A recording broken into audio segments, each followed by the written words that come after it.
একই সাথে বেড়ে ওঠা আমার ছোট বোনটা দেখতে দেখতে এতই বড় হয়ে গেল যে ওর বিয়ের কথা পাকাপাকি করার দিন চলে আসলো। আমার ছোট বোনের এঙ্গেজমেন্টে বাসার সবাই মিলে কি কি আয়োজন করলাম সে সব কিছু আজকের ব্লগে শেয়ার করতে থাকবেন। হ্যালো, আসসালামু আলাইকুম everyone, this is Lamis and welcome to Lamis and Shovon. আমাদের বাসার ঈদ থেকে শুরু করে যে কোনো অনুষ্ঠান বা যে কোনো প্রোগ্রামই বলো না কেন, পিঠা পুলি মাস্ট থাকতে হবে। আর তোমরা কে কে এই পিঠাটার নাম জানো আমাকে কমেন্ট করে জানিও তো। আমাদের ব্রাহ্মণবাড়িয়ার মানুষেরা কিন্তু এই দুইটা পিঠা অনেক বেশি পছন্দ করে। তো সকালবেলা থেকেই কিন্তু আজকে আমরা কাজকর্মে বেশ ব্যস্ত ছিলাম। যেহেতু রাতে আমাদের বাসায় ছোটখাটো করে একটা আয়োজন আছে, আর সেটা হচ্ছে আমার ছোট বোন নাবিলাকে ছেলে পক্ষের মানুষজন দেখতে আসবে। আর কথায় আছে না, মানুষের মনে ঢোকার রাস্তা কিন্তু পেট থেকেই শুরু হয়, মানে পেট শান্তি হলে কিন্তু সবকিছুই ভালো লাগে। তো এদিকে পিঠাপুলির আয়োজন শেষ করার পরই আমার নানু চলে গিয়েছিল মাংসের দিকটা দেখতে, মানে গরুর মাংস, মুরগির মাংস সবকিছুই তো আয়োজনে থাকবে।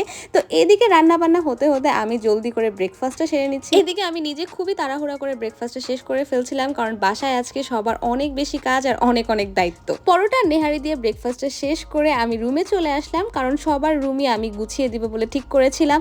আর আত্মীয় স্বজন যখন আসবে, স্পেশালি নতুন আত্মীয় স্বজন, তখন কিন্তু বাসার পরিবেশটা অনেক বেশি ম্যাটার করে। যেহেতু আমাদের বাসার রান্নার দায়িত্ব এক্সপিরিয়েন্সড মানুষজন, মানে আমার আম্মু, নানু, ছোট আন্টি তারাই করছিল, তাই বাকি সব টুকটাক কাজগুলা কিন্তু আমরা ছোটরা মিলে শেষ করে ফেলছিলাম। এদিকে আমার মা বলছিল সবসময় তো ফিরনি রান্না করা হয়, তবে আজকে স্পেশাল গেস্টদের জন্য জর্দা রান্না করা হবে।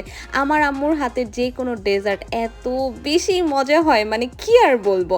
জর্দাটা রান্না শেষ হওয়ার পর আমি গার্নিশিং এর জন্য চলে আসলাম। উপরে আমি বেশ কিছু কাঠবাদাম দিয়ে দিয়েছিলাম, আর সেই সাথে ছোট মিষ্টিগুলো অ্যাড করে দিচ্ছিলাম। জর্দার সাথে এই ছোট মিষ্টিগুলো খেতে কিন্তু বেশ মজা লাগে। যাই হোক, এই জর্দা, ফিরনি, মিষ্টি এগুলো দেখলেই কেমন জানি একটা বিয়ে বাড়ি ভাইব চলে আসে, তাই না বলো? এদিকে আমার আম্মু, নানু, ছোট আন্টি সবাই কিচেনে এত বেশি বিজি ছিল যে রান্না বান্নার খুব বেশি ক্লিপ আমি তখন নিতে পারিনি।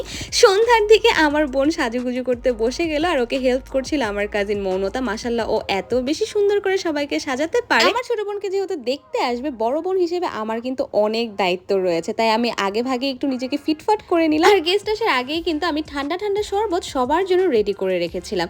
আর আলহামদুলিল্লাহ সুন্দরভাবে সব গেস্ট আমাদের বাসায় চলে আসলো। যেহেতু আমাদের বর পক্ষের আত্মীয় স্বজন সব সরকারি চাকরিজীবী, তাই তাদের একসাথে সময় মিলিয়ে আসাটা একটু টাফ ছিল। তারপরেও ওনারা সবাই আমাদের বাসায় এত সুন্দরভাবে উপস্থিত হয়েছেন, মানে বরের চাচা, চাচি, কাজিন সবাই যেহেতু এসেছে, এটা দেখে আমরা অনেক বেশি খুশি হয়ে গিয়েছিলাম। দুই পরিবারের পরিচয় পর্ব শেষ হওয়ার সাথে সাথে কিন্তু আমাদের বাগদান পর্বটাও আলহামদুলিল্লাহ শেষ হয়ে গিয়েছে। আর আমার জামাই তো অনেক ব্যস্ত হয়ে গিয়েছিল, যেহেতু ও বড় জামাই, ওর কিন্তু অনেক দায়িত্ব রয়েছে শালির বিয়েতে। এদিকে হবু বর তার হবু বউকে কংগ্রেচুলেট করতে কিন্তু ফ্লাওয়ার বুকেও নিয়ে এসেছিল। আচ্ছা, এরপর আমরা সবাই কিন্তু ব্যস্ত হয়ে গিয়েছিলাম হবু বর আর বউয়ের সাথে ছবি তোলার জন্য। আর আমার কাছে সবসময় একটা জিনিসই মনে হয়, সেটা হচ্ছে বিয়ে কিন্তু শুধুমাত্র দুইটা মানুষের মধ্যেই হয় না, দুইটা ফ্যামিলির মধ্যে অনেক স্ট্রং একটা বন্ডিং ক্রিয়েট করে। আর এদিকে আমি জোর করে নানুকে ছবি তোলার জন্য পাঠিয়ে দিলাম, কারণ আমাদের নানু হচ্ছে আমাদের চোখের মণি। সবার শেষে আমার ছোট খালামণি সীমান্তি, ছোট খালু আর বাদ বাকি ফ্যামিলি মেম্বার যারাই আছে সবাই একে একে ছবি তোলা শেষ করে ফেললো, কারণ নাবিলার জন্য না এগুলাই স্মৃতি হয়ে থেকে যাবে। সব আনুষ্ঠানিকতা শেষ করে এদিকে আমরা সব গেস্টদেরকে নিয়ে খাবার টেবিলে চলে আসলাম। আর আজকের খাবারের মেনুতে যা যা দেখতে পাচ্ছ, বাসায় রান্না করা হয়েছিল, আর রান্না করেছিল আমার আম্মু আর ছোট আন্টি মিলে। আর নানু কিন্তু তার দুই মেয়েকে রান্না বান্নায় অনেক হেল্প করেছিল। আর আলহামদুলিল্লাহ সবাই অনেক বেশি পছন্দ করেছে খাবার দাবার বড় বিষয় না, এই যে নতুন দুইটা ফ্যামিলির মিল হতে যাচ্ছে, তোমরা আমাদের সবার জন্য দোয়া করো, সেই সাথে নতুন দম্পতির জন্য শুভকামনা দিয়ে দিও। সো আজকের মতো ব্লগ এই পর্যন্তই। কেমন লেগেছে অবশ্যই জানাবে। Thanks for watching. Tata, bye bye, Allah Hafiz.